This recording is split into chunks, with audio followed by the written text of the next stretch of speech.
Hello everyone, welcome to Nitish Bharti classes. आज इस video में शुरू करेंगे बेसिक इलेक्ट्रिसिटी का प्रीवियस ईयर क्वेश्चन जो 2019 और 2025 में पूछा गया है। आइए देखते हैं पहला क्वेश्चन। यदि विद्युत आवेश Q और समय t दिया गया हो तो विद्युत धारा ज्ञात करने का सूत्र क्या होता है। चूँकि हम जानते हैं कि Q बराबर क्या होता है, IT होता है, और I बराबर क्या होता है, Q/T होता है, तो इसका कौन सा ऑप्शन हो जाएगा, B हो जाएगा। आइए देखते हैं अगला प्रश्न। यदि एक इलेक्ट्रॉन पर आवेश 1.6 × 10 - 90 कूलम है और धारा जो है 300 मिली एम्पियर है, तो 1 मिनट में एक लैंप से कितना इलेक्ट्रॉन गुजरते हैं। तो ये जो है सर के द्वारा बनाया गया है, इसको हटा देते हैं। आइए देखते हैं सॉल्यूशन। Q बराबर क्या होता है, Ne होता है, और Q को लिख सकते हैं IT बराबर Ne लिख सकते हैं, और I के जगह पर क्या लिख सकते हैं, I के जगह पर लिख सकते हैं 60 मिनट है तो 60 सेकेंड हो जाएगा। सॉरी, ये टाइम के जगह पर लिख सकते हैं 60 सेकेंड, और करंट के जगह पर कितना लिख सकते हैं, 300 मिली एम्पियर को जब एम्पियर में बदलेंगे तो 10⁻³ हो जाएगा, और n के n रहने देंगे, और इलेक्ट्रॉन का वैल्यू कितना होता है 1.6 × 10⁻19 कूलम होता है। जब इसका सॉल्यूशन करेंगे तो क्या होगा 60, तो हम लोग लिख सकते हैं इसको क्षेत्रीय 18, और कितना 1 0 यहाँ पे है और 1 0 यहाँ पे है, तो कितना हो जाएगा 3 0 हो जाएगा, और ऑलरेडी ये 10⁻³ है, तो ये जो है, और बराबर में n का n रहने देंगे, और जो है इलेक्ट्रॉन का वैल्यू वैसे ही रहने देंगे, तो हमारा जो है ये जो है कैंसिल हो जाएगा। तो n बराबर कितना हो जाएगा 18 डिवाइडेड बाई कितना हो जाएगा 1.6 × 10⁻⁻9। ये क्या होगा, ऊपर जब जाएगा तो कितना हो जाएगा 10⁻19 हो जाएगा, और यहाँ पे क्या है, यहाँ पे एक पॉइंट है, ये भी ऊपर जाएगा तो कितना हो जाएगा 10⁻20 हो जाएगा। तो इसको जब हम डिवाइड करेंगे 16 में 18 से, तो हमारा आंसर कितना आएगा 1.25 × 10⁻20 आएगा। तो इसका ऑप्शन क्या हो जाएगा, बी हो जाएगा। आइए देखते हैं अगला प्रश्न। बाकी ये क्वेश्चन नीरज सर के द्वारा भी बनाया गया है, आप लोग इसको देख सकते हैं, ये भी मेथड बढ़िया है। दोस्तों ये जो है साइंस मैग्नेट वाले सर नीरज सर का जो है प्रीवियस ईयर क्वेश्चन का सॉल्यूशन है। आइए देखते हैं अगला प्रश्न। एक चालक तार पर दो बिंदुओं के बीच 2 कूलम आवेश स्थानांतरित करने के लिए 14 जूल का कार्य किया जाता है। दो बिंदुओं के बीच विभवांतर क्या होगा।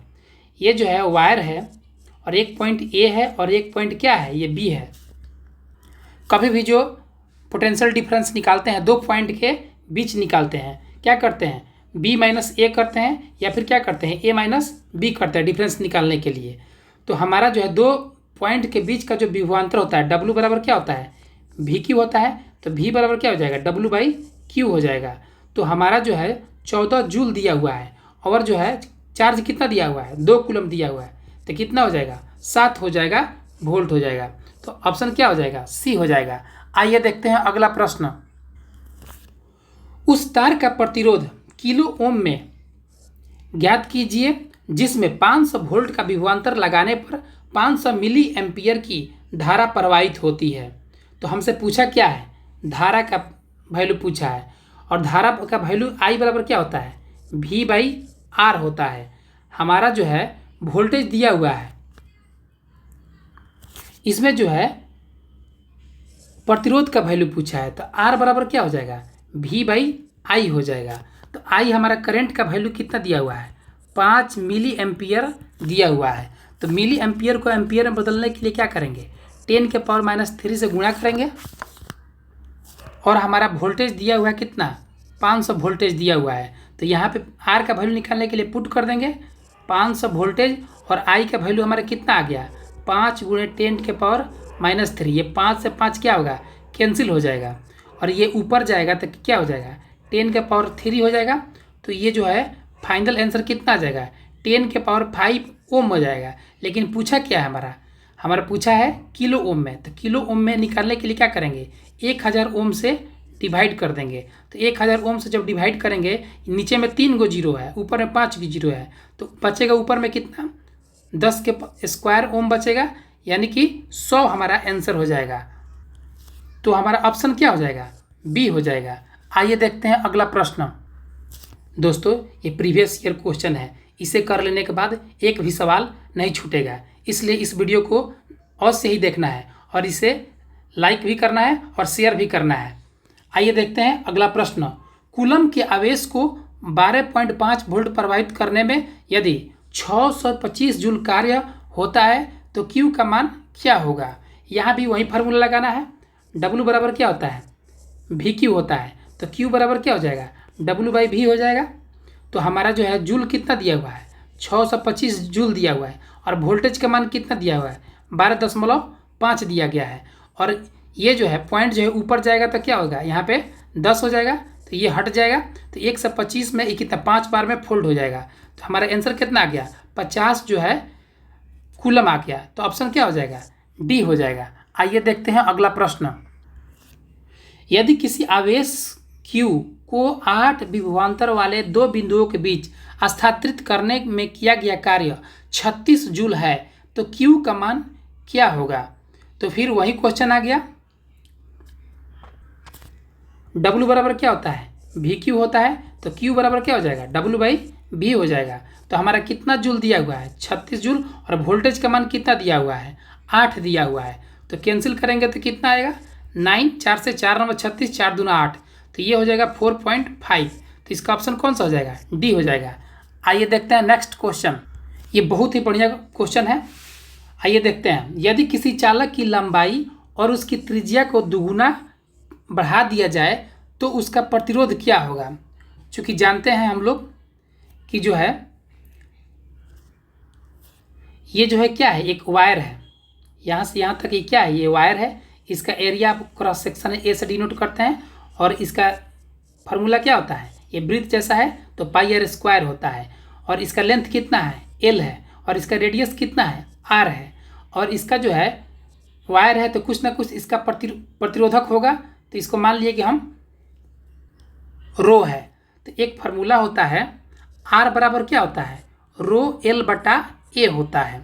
तो r के r ऐसे ही रहने देंगे, रो l को वैसे रहने, a बराबर क्या लिख सकते हैं, πr² लिख देंगे। इसमें किया क्या है कि त्रिज्या को क्या किया है, 2 गुना कर दिया गया है। तो पूछा है कि प्रतिरोध कैसे बदलेगा। तो r और l को रहने देंगे ऐसे ही, और त्रिज्या को क्या करेंगे, 2r के स्क्वायर कर देंगे। तो ये क्या हो जाएगा, l पाई, और ये क्या होगा, 4πr² हो गया। यहाँ पे आप क्या देखें कि ρl/a था, यहाँ पे क्या आ गया, ρl 4πr² आ गया, यानी कि 1/4 जो है, सॉरी इसमें लंबाई को भी 2 गुना किया है, तो ये कितना हुआ, 2l हो जाएगा, 2 दूना 4 हो जाएगा, तो क्या होगा 1/2, यानी कि आधा प्रतिरोध हो जाएगा। तो इसका ऑप्शन क्या हो जाएगा, सी हो जाएगा। ऐसे भी ये भी सर बनाए हुए हैं, आप लोग इसको देख लीजिएगा। आइए देखते हैं अगला प्रश्न। एक धातु की छड़ का प्रतिरोध डैश डैश के अलावा निम्नलिखित सभी पर निर्भर करता है। तो प्रतिरोध जो होता है डिपेंड करता है किस पे, लंबाई पे करता है, आपका टेम्परेचर पे भी करता है, और जो है प्रतिरोधकता यानी कि रेसिस्टिविटी पे भी करता है। कौन किस पे नहीं करता है, तो ये जो है डेंसिटी पे नहीं करता है। और यही अगर रो दे देता, रेसिस्टिविटी देता आर के जगह पर, तो रेसिस्टिविटी जो है मटेरियल पे डिपेंड करता है, और किस पे डिपेंड करता है, टेम्परेचर पर डिपेंड करता है।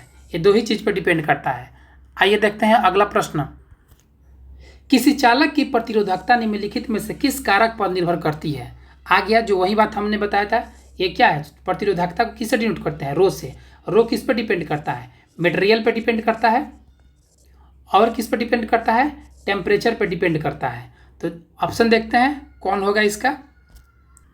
तो इसका ऑप्शन क्या हो जाएगा, नेचर ऑफ कंडक्टर पे। आइए देखते हैं अगला प्रश्न। कॉपर के एक तार की त्रिज्या r तथा लंबाई l है। इसका प्रतिरोध R है। यदि कॉपर के किसी अन्य तार की त्रिज्या 2R है तथा लंबाई L/2 है तो इस तार का प्रतिरोध क्या होता है। चूंकि हम जानते हैं कि R बराबर क्या होता है, रो L/A होता है। ठीक, अब क्या कर रहा है कि त्रिज्या R तथा लंबाई है, इसका प्रतिरोध R है। लंबाई को क्या कर दिया गया है, आधा कर दिया गया है। तो जब हम लंबाई को आधा कर देंगे तो यहाँ क्या हो जाएगा, L/2 हो जाएगा। और जो है त्रिज्या को 2R कर दिया गया है। यहाँ पे क्या था, 4πr², यहाँ पे क्या हो जाएगा, 4π2r² हो जाएगा। तो यहाँ पे क्या हो जाएगा, रो L/2, और ये कितना हो जाएगा, 2 दूना 4, और ये 4πr² हो जाएगा। और ये जो है नीचे 2 आएगा तो रो L 8πr² हो जाएगा। तो हमारा जो क्या देखिए प्रतिरोध क्या हो जाएगा, R/8 हो जाएगा। आइए देखते हैं नेक्स्ट क्वेश्चन। एक तार को उसकी मूल लंबाई से 4 गुना तक खींचा जाता है तो खींचे हुए तार का प्रतिरोध का मूल प्रतिरोध क्या होगा। तो खींचा हुआ प्रतिरोध, इसका एक फार्मूला आता है, R न्यू बराबर होता है R² ओल्ड होता है। ठीक, तो ये क्या किया गया है, खींचा गया है। जहाँ भी टर्म खींचा हो उसको क्या करना है, R के जगह पर 4 गुना किया गया है तो R के जगह पर 4 रख के उसको स्क्वायर कर देंगे तो इसका आंसर क्या हो जाएगा, 16 गुना हो जाएगा। बट इसको कंसेप्ट से समझ लेते हैं। R बराबर क्या होता है, R बराबर होता है रो L/A होता है। अगर हम ऊपर नीचे L से गुणा कर दें तो क्या क्या हो जाएगा, रो L, और ये क्या हो जाएगा, क्षेत्रफल को जो लंबाई से गुणा कर दिया जाए तो ये क्या वॉल्यूम हो जाएगा। और हमारा वॉल्यूम क्या है, ये कांस्टेंट है, और ये भी रो क्या है, कांस्टेंट है। और ये जो है मूल लंबाई को क्या किया गया है, 4 गुना कर दिया गया है। इसको क्या कर दिया गया है, 4 गुना कर दिया गया है तो कितना हो जाएगा, 16 गुना हो जाएगा। तो ऑप्शन हमारा सी हो जाएगा। आइए देखते हैं नेक्स्ट क्वेश्चन। दोस्तों ये प्रीवियस ईयर क्वेश्चन है, बहुत ही इंपॉर्टेंट है, इसके करके ही जाना है। इसे करके जाने के बाद एक भी सवाल नहीं छूटेगा। आइए देखते हैं अगला प्रश्न। किसी दिए गए धातु के तार के विद्युत प्रतिरोधकता किस पर निर्भर करती है। फिर सवाल वही है, रो जो है किस पर डिपेंड करता है, मटेरियल पे, और जो है टेम्परेचर पे करता है। तो आंसर क्या हो जाएगा, डी हो जाएगा। नेक्स्ट क्वेश्चन, निम्नलिखित में से कौन प्रतिरोध R चालकता को सिग्मा से डिनोट करते हैं। लंबाई L हो गया, धातु के तार के क्रॉस सेक्शन A क्षेत्रफल के बीच सही संबंध क्या है। चूंकि हम जानते हैं कि R बराबर क्या होता है, रो L/A होता है। ठीक है, तो हम जो है इस फार्मूला को ऐसे भी लिख सकते हैं, R/सिग्मा और L/A। चूंकि हम जानते हैं कि जो है सिग्मा बराबर होता है 1/रो होता है। तो यहाँ पे जो है 1/रो है और जो है L/A है। तो हम 1/ जो है यहाँ पे इसको जो है सिग्मा लिख सकते हैं, सिग्मा R, और L/A। तो L बराबर क्या लिख सकते हैं, सिग्मा R, और ये चल जाएगा यहाँ पे तो क्या हो जाएगा, A हो जाएगा। तो ऑप्शन कौन सा हो जाएगा, सी हो जाएगा। आइए देखते हैं अगला प्रश्न। 4 ओम प्रतिरोध की 4 कुंडली श्रेणी क्रम में जुड़ी हुई है, उनका समतुल्य प्रतिरोध बताएं। तो ये क्या पूछा है, ये जो है 4 गो प्रतिरोध है और किससे है, श्रेणी क्रम में है। तो इसका जो है R इक्विवेलेंट क्या होता है, R1 R2 प्लस R3। तो ये 4 है और 4 टाइम्स है तो कितना हो जाएगा, 4 का 16 हो जाएगा। तो ऑप्शन ए हो जाएगा। आइए देखते हैं नेक्स्ट क्वेश्चन। 9 ओम, 4 ओम और 12 ओम का मान 3 प्रतिरोध समानांतर में जुड़े हुए हैं, परिपथ समतुल्य प्रतिरोध का क्या होगा। तो पूछा है R इक्विवेलेंट, पूछा है जो है पैरेलल कॉम्बिनेशन में पूछा है। तो R इक्विवेलेंट बराबर क्या होता है, 1/R1 plus 1/R2 plus 1/R3। 3 प्रतिरोध दिया है तो हमने 3 प्रतिरोध लिख लिया। अब उसके बाद से 1/R इक्विवेलेंट कितना हो जाएगा, R1 के जगह पर 9 दिया हुआ है, R2 के जगह पर 4 दिया गया है, और जो है R3 की जगह पर 12 दिया हुआ है। जब इसे हम R इक्विवेलेंट निकालेंगे कैलकुलेट करके एलसीएम लेकर इसका, तो हमारा ऑप्शन बी आएगा। आइए देखते हैं अगला प्रश्न। 4 ओम के 4 प्रतिरोधक को समानांतर क्रम में संयोजित किया गया है। ठीक, 4 ऐसे समानांतर क्रम संयोजन को श्रेणी क्रम में संयोजित किया जाता है, तो समतुल्य प्रतिरोध क्या है? पहले जो है क्या किया गया है, इसको पैरेलल कॉम्बिनेशन में जोड़ा गया है। जब उसका जो R इक्विवेलेंट आया है, वैसे ही कह रहा है कि 4 बार और जोड़ा जाए तो श्रेणी क्रम में, तो R इक्विवेलेंट क्या होगा? तो R इक्विवेलेंट अगर सेम प्रतिरोध जुड़ा हो, अगर पैरेलल कॉम्बिनेशन में हो, तो R इक्विवेलेंट बराबर होता है R/N फार्मूला। तो R कितना बार है? 4 बार है। और R का वैल्यू कितना है? 4 है। और R कितना बार है? 4 है। तो R इक्विवेलेंट समानांतर क्रम का कितना हो जाएगा? 1 हो जाएगा। और यही कह रहा है कि श्रेणी क्रम में इसे 4 बार जोड़ दिया जाए तो क्या होगा? तो इसका आंसर 4 हो जाएगा। तो ऑप्शन कौन सा हो जाएगा? बी हो जाएगा। आइए देखते हैं अगला प्रश्न।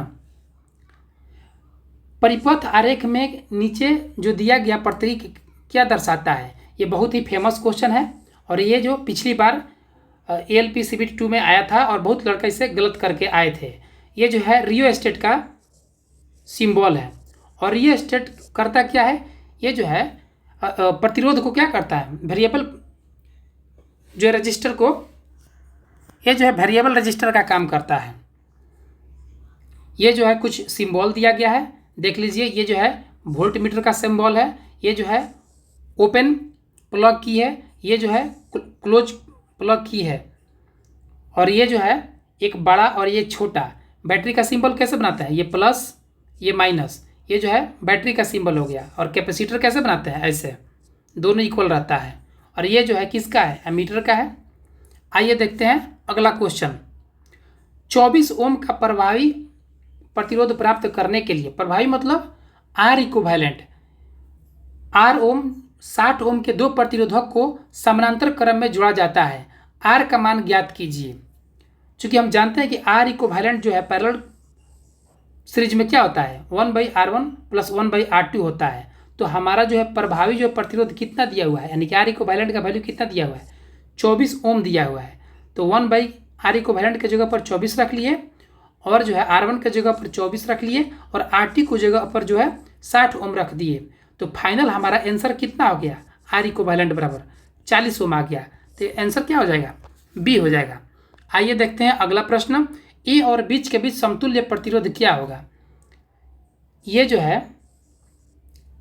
यहाँ से अगर कोई करंट जाता है तो एक पार्ट में I1 जाएगा और एक पार्ट में I2 जाएगा और कुछ इधर जाएगा I3 जाएगा। तो यहाँ से यहाँ तक जो है सीरीज का काम करेगा, फिर यहाँ से यहाँ तक जो है सीरीज का काम करेगा। तो हम जानते हैं कि सीरीज जो कॉम्बिनेशन होता है उसमें क्या करते हैं? प्रतिरोध को जोड़ लेते हैं। तो ये क्या हो जाएगा? 3 2 5 ओम हो जाएगा। तो ये लिख लिए यहाँ पर 5 ओम और ये जो है 30 ओम के 30 ओम रहने दिए। और ये फिर क्या हो जाएगा? सीरीज कॉम्बिनेशन में 6 4 10। ये जो है पूरा जो है आपका पैरेलल कॉम्बिनेशन जैसा हो गया। अब इसको क्या करेंगे? 1/R इक्विवेलेंट निकाल लेंगे। तो 1/ जैसे ही R इक्विवेलेंट निकालेंगे तो हमारा आंसर क्या हो जाएगा? 3 आ जाएगा। आइए देखते हैं अगला प्रश्न। 5 ओम के 3 प्रतिरोधक के श्रेणीबद्ध होकर 1.5 वोल्ट की बैटरी से श्रेणी क्रम में जोड़े हैं। परिपथ की धारा का मान क्या होगा? तो इसका फार्मूला क्या होता है? V बराबर IR होता है। V बराबर क्या होता है? IR होता है। तो V का हमारा वैल्यू कितना दिया हुआ है? 1.5 दिया हुआ है। और I का वैल्यू कितना दिया हुआ है? I तो निकालना ही है और R दिया हुआ है 5 ओम दिया हुआ है। ऐसे इसको कैंसिल करेंगे तो 5 3 15, नीचे में 10 आएगा तो चल जाएगा इधर। यहाँ पे जो है V बराबर दिया हुआ है 1.5 वोल्ट दिया हुआ है। तो 1.5 लिख लिए। I का वैल्यू निकालना है और R जो है 5 ओम दिया हुआ है। तो I बराबर क्या हो जाएगा? 1.5 डिवाइडेड बाई 5 हो जाएगा। तो इसको जो हम कैलकुलेट करेंगे तो आंसर क्या होगा? 3/10 होगा, यानी कि 0.3 3 एम्पियर होगा। तो इसमें जो है ऑप्शन पता नहीं कैसे ये 1 टिक किया हुआ है, आप लोग इसे मिला लीजिएगा। आइए देखते हैं अगला प्रश्न। यदि किसी परिपथ में 10 ओम, 20 ओम और 60 ओम के प्रतिरोधक समानांतर क्रम में संयोजित है तो परिपथ में कुल प्रतिरोध क्या होगा? आर इक्विवेलेंट पूछा हुआ है और ये किसमें है? पैरेलल कॉम्बिनेशन में है। तो ये फार्मूला लगा लेंगे 1/R इक्विवेलेंट का 1/R1 plus 1/R2 plus 1/3 R3। तो यहाँ पे R1 की जगह पर 10 रखा है, R2 की जगह पर 20 और 30। फाइनल आंसर कितना आ गया है? 1/1 R इक्विवेलेंट बराबर 1/6 आया है। तो R इक्विवेलेंट बराबर क्या हो जाएगा? 6 हो जाएगा। तो ऑप्शन बी हो जाएगा। नेक्स्ट क्वेश्चन, 20 ओम प्रतिरोध वाले प्रतिरोधक में धारा की गणना कीजिए। तो I बराबर क्या होता है? V/R होता है। V का वैल्यू हमारा कितना दिया है? 200 वोल्ट दिया हुआ है और R यहाँ से निकाल लेंगे R इक्विवेलेंट। किसके? R इक्विवेलेंट के फार्मूला से 1/R1 plus 1/R2 plus 1/R3। तो यहाँ पे ऑलरेडी निकाल के रखा हुआ है R का वैल्यू। तो यहाँ पे 20 पुट करके लेंगे तो हमारा आंसर कितना हो जाएगा? 10 हो जाएगा। आइए देखते हैं अगला प्रश्न। R1 और R2 दो प्रतिरोधक समानांतर में जुड़े हैं। प्रतिरोध R1 और R2 का अनुपात 4:1 है। R1 और R2 प्रवाहित विद्युत धारा का अनुपात क्या होगा? चूँकि हम जानते हैं कि ये जो प्रतिरोध है R1 का कितना है? 4 ओम है और R2 का कितना है? 1 ओम है। तो हम जानते हैं कि प्रतिरोध जिधर अधिक रहेगा उधर करंट का क्या होगा? फ्लो कम होगा। मान लीजिए,